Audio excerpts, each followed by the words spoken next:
Hey, what's up everyone? Chris here from Brick Players Union, and this is LEGO City Update number 9. And changes to the city since my last update include the addition of a new modular building, the expansion of the rock wall, some improvements to the Central Park, and a few other things as well. So let's take a look and see what's new. So, as I said in the intro, there's a new modular building in the city, and that modular building is set 10218, the Pet Shop and Brownstone from back in 2011. And one thing that makes this modular so unique is that it's actually two separate buildings in one set. In fact, of all the modular buildings released by LEGO, the Pet Shop is one of just a few sets with the setup of having two buildings on two separate base plates, which is nice because it gives you more options when it comes to the layout of your city. For example, in my city, I currently have it set up like this, with the brownstone on the corner and the pet shop next to it. But in the future, as I add more buildings, I have the option of rearranging them or possibly eliminating one of them altogether. Now, as for the buildings themselves, the brownstone is a 3-story residential building that also includes a small crawl space / basement. The first floor is the main living area with a small sofa, end table, old school telephone, and behind this door is the bathroom. Next, if we climb the curved staircase, it will lead us up to the second floor, which, as we can see, is empty. And that's because it's currently being painted. So we'll leave him do his work, and we'll climb another curved staircase up to the third floor attic, which looks like it's mainly used for storage, but also has the added feature of a small rear balcony. Alright, moving on to the pet shop building. It's also a 3-story, but this time without a basement. The first floor is the pet shop business space, which includes an aquarium, 2 small pens, some birds perched in the front window, and a service counter with a shelf behind it. Now, since the first floor is a commercial space, the staircase to the upper residential floors is on the outside. So, as we go upstairs to the second floor, we can see the main living area, which includes a small kitchenette, a table with a single chair, and a nice fireplace to keep things nice and cozy. And the third level is a small loft that overlooks the second level, and the loft contains a bed and a small lamp on the railing.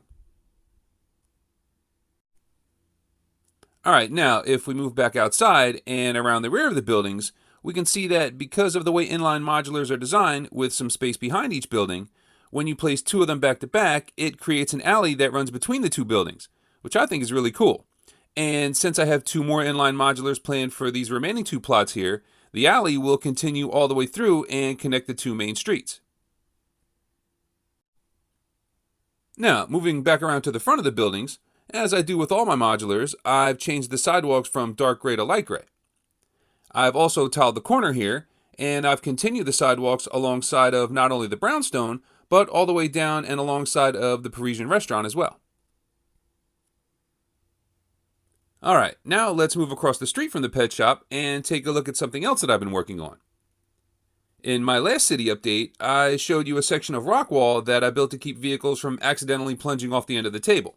And I built that rock wall by starting with a few lerps, or little ugly rock pieces, and adding some different roof and standard bricks to give it a more realistic texture.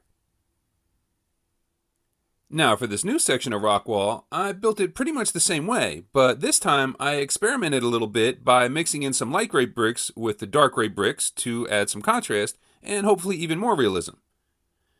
Now personally I think the new way with the light gray and dark gray looks better, but I'm curious to hear your thoughts, so I'd appreciate it if you guys could leave me a comment down below and let me know which you prefer.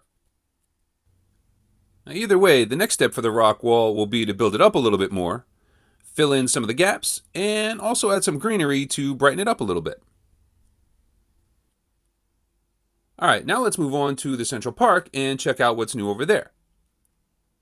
Now back in City Update number 6, I expanded the size of the park, but it was pretty much just an open plot of grass with a statue in the middle of it. Now, since then, I've paved some footpaths around the statue, and I did it in the same layout as the paths at the other end of the park. And speaking of the other end of the park, we can see that the commemorative tree has also grown since the last update, And now it's actually starting to look like a tree instead of just a tall plant. Also new to the city is the addition of more parking spaces.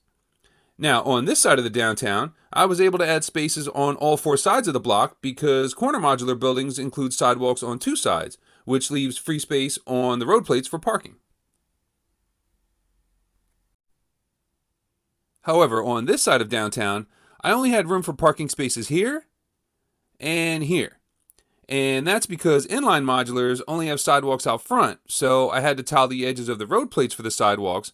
Otherwise, people would have to walk in the streets, which obviously is not too safe. Another change that I made was to change the corners of all the curbs from 1x1 square tiles to 1x1 curved tiles to round off all the corners and make them look a little more realistic. And finally, over here on the east side of the downtown, we have the construction crew breaking ground on what will be the newest addition to the city. Now, this is a MOC Modular building that I've been working on for a while. And when it's finished, it'll be the tallest building in the city. So I'm really excited to get it finished and to share it with all of you. All right, that's going to do it for this one. I really hope you enjoyed the video. And if you did, you can let me know by giving me a thumbs up. If you have not yet subscribed to the channel, please do. That is, of course, always greatly appreciated. And if you have a minute before you go, please leave me a comment down below and let me know what you think. I'd also like to give a shout out to Endo, N2 Brick, Francis Park, and 2 Monkey Studio. And on that note, I'd like to thank you all for watching, and I'll see you in the next video.